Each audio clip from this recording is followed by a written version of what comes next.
Today we will be talking about ecology. जो ecology word है वो दो ग्रीक वर्ड्स से मिलकर बना है. पहला वर्ड है ओकियोस और दूसरा शब्द है लोगोस. ओकियोस का मतलब होता है होम और लोगोस का मतलब होता है स्टडी. लोगो शब्द हमने और भी काफ़ी वर्ड्स में देखा होगा, जैसे कि biology, ecology, sociology and many more. तो इकोलॉजी शब्द का मतलब क्या होता है? जो इकोलॉजी है वो स्टडी है एनिमल्स के नेचुरल होम की. दैट इज़ जो ऑर्गेनिज्म है वो अपने नेचुरल होम में कैसे इंटरैक्ट करता है अपनी सराउंडिंग के साथ और कैसे वहाँ पर ढलता है, किस प्रकार से वहाँ रहता है. यानी कि हम इकोसिस्टम की स्टडी कर रहे होते हैं, उसी को हम कह देते हैं इकोलॉजी. इकोसिस्टम जो है वो दो टाइप का होता है. एक है ओपन इकोसिस्टम, दूसरा है क्लोज्ड इकोसिस्टम. जैसा कि हमें नाम से ही पता चल रहा है, जो ओपन इकोसिस्टम है वो फ्रीली एक्सचेंज कर सकता है एनर्जी और मैटर को अपने आउटसाइड सराउंडिंग से. तो वहीं क्लोज्ड इकोसिस्टम आइसोलेटेड होता है, अलग होता है पूरे आउटसाइड सराउंडिंग से और उसके साथ इंटरैक्ट नहीं कर पाता है. इकोसिस्टम का स्ट्रक्चर. इकोसिस्टम में दो कंपोनेंट्स होते हैं, एक है बायोटिक कंपोनेंट और दूसरा है abiotic component.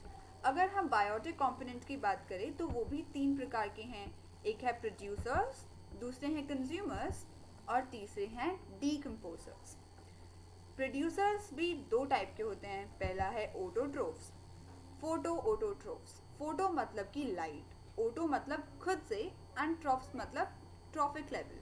So photoautotrophs refer to those organisms which produce their own food light की मदद से, जैसे कि plants. दूसरे organisms हैं कीमोऑटोट्रॉफ्स. कीमोऑटोट्रॉफ्स का मतलब है chemicals की मदद से अपना खाना बनाना खुद से, जैसे कि काफ़ी सारे organisms like कीमोसल्फर बैक्टीरिया. कंज्यूमर्स भी चार टाइप के होते हैं. पहला है herbivore. Herbivores are those animals which eat herbs or any other plant. For example, deer. Carnivores are those animals which eat other animals. And carnivores are also of two types, primary and secondary. Omnivores. Omnivores are those organisms which feed on both plants and animals. Plants और animals दोनों को ही ये खाते हैं. Detrivores वो होते हैं जो कि dead organisms पे survive करते हैं और ये डेड ऑर्गेनिजम्स को खाते हैं और जो वेस्ट होता है, डीकम्पोज्ड मैटर होता है, उसको खाते हैं. पर ये कंफ्यूजिंग लगता है डीकम्पोजर्स के साथ, क्योंकि डीकम्पोजर्स भी थोड़े बहुत ऐसे ही होते हैं. डीकम्पोजर्स भी अपना न्यूट्रिशन डिराइव करते हैं by breaking down organic matters into simpler inorganic nutrients. लेकिन इन दोनों में मेन डिफरेंस ये है कि जो डीकम्पोजर्स होते हैं ये जनरली थोड़े छोटे होते हैं, जैसे कि कोई बैक्टीरिया हो गया, फंगाई हो गया. तो वहीं जो डेट्रीवोर्स होते हैं वो मल्टी सेलुलर होते हैं और थोड़े बड़े होते हैं. एंड डेट्रीवोर्स इवन डीकम्पोजर्स को भी खा जाते हैं, जैसे कि एंट, अर्थवॉर्म या फिर टर्माइट, जिसे कि हम हिंदी में दीमक कहते हैं. एबायोटिक कंपोनेंट्स, जिसमें कि हमारे आ जाते हैं फिजिकल फैक्टर्स और केमिकल फैक्टर्स.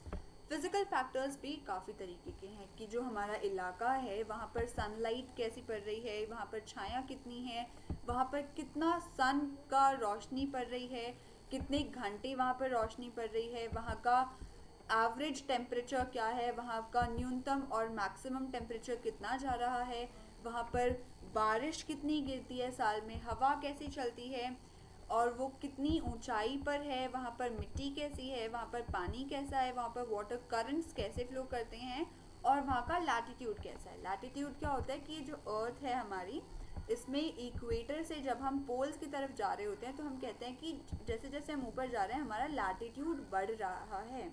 तो अगर हम ऊपर वाले लैटिट्यूड की बात करें तो वहाँ पर बहुत ही ठंड होती है. इक्वेटर के पास वाले लैटिट्यूड पे क्योंकि सन की रेज पड़ रही हैं तो वहाँ पे थोड़ा गर्म टेम्परेचर होता है.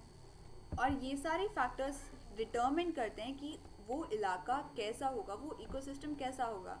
जैसे अगर हम एक रेन फॉरेस्ट की बात करें और एक डेजर्ट की बात करें तो वहाँ पे एनुअल रेनफॉल डिफरेंट है, बिल्कुल टेम्परेचर दोनों का बिल्कुल डिफरेंट है. सन कितनी देर वहाँ पे पड़ेगा और कितना ज़्यादा पड़ेगा वो भी काफ़ी डिफरेंट है.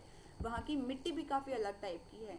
तो as we move from one ecosystem to another ecosystem, वहाँ पर ये सारे फिजिकल फैक्टर्स भी वेरी कर जाते हैं, और ये फिजिकल फैक्टर्स किस प्रकार से हैं ये शेप करते हैं कि वहाँ का इकोसिस्टम कैसा होगा और वहाँ पे किस तरीके का लाइफ फॉर्म हमें देखने को मिलेगा। इन फिजिकल फैक्टर्स के अलावा कुछ केमिकल फैक्टर्स भी होते हैं, जैसे कि carbon, nitrogen, phosphorus, potassium, hydrogen, oxygen और सल्फर जैसे एलिमेंट्स की अवेलेबिलिटी क्या है, और टॉक्सिक सब्सटेंसेस वहाँ पर कितने हैं, क्योंकि टॉक्सिक सब्सटेंसेस हार्मफुल होते हैं काफ़ी, अगर वो ज़्यादा होंगे तो वहाँ पर ज़्यादा लाइफ फॉर्म सर्वाइव नहीं कर पाएगी।